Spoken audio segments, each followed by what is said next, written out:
Chapter 55 Drone Attack.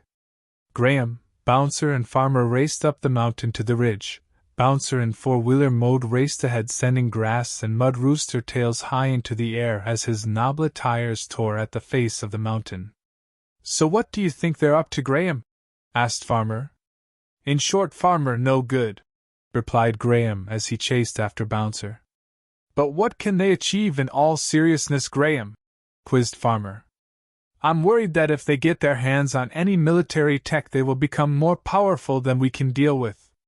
At the moment, I would guess we're fairly equal, but more tech could throw off that balance, Farmer. Either way, we'll find out soon, I'm sure." Meanwhile, Bouncer and Graham were busy preparing to infiltrate the RAF base. Graham was unsure if he could phase into a drone, or rather, if he could become small enough. "So what do you think I should do?" asked Graham. "Try and use only some of your nanotech. The bonus is you should still be in communication with the ones that become the drone," replied Bouncer. "Oh, I understand what you're saying, Bouncer. I just don't like the sound of it. It's on a par with amputation." Graham was far from impressed about the idea of cutting himself into two. "You're not amputating anything, Graham. Just sending some of your nanotech somewhere. The rest of you will be fine," replied Bouncer. "Amputation!" snarled Graham as some of his left arm separated and took the form of a surveillance drone.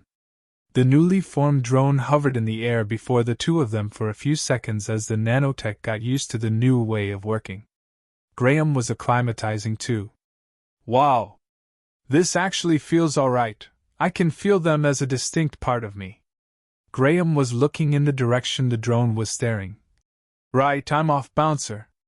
The drone took off at high speed towards the perimeter fence, rising high into the air as it neared the razor wire. "Can you feel the base nanotech?" asked Bouncer. Yes, I can. The drone is going to go straight to them, almost on autopilot, and it's seeking them out." "Excellent," replied Bouncer. Graham, Bouncer, and Farmer slowed to a crawl as they neared the ridge line. They were desperate to keep any advantage they had. Bouncer phased into human form and crawled commando-like on his elbows and knees. "What can you see?" whispered Graham.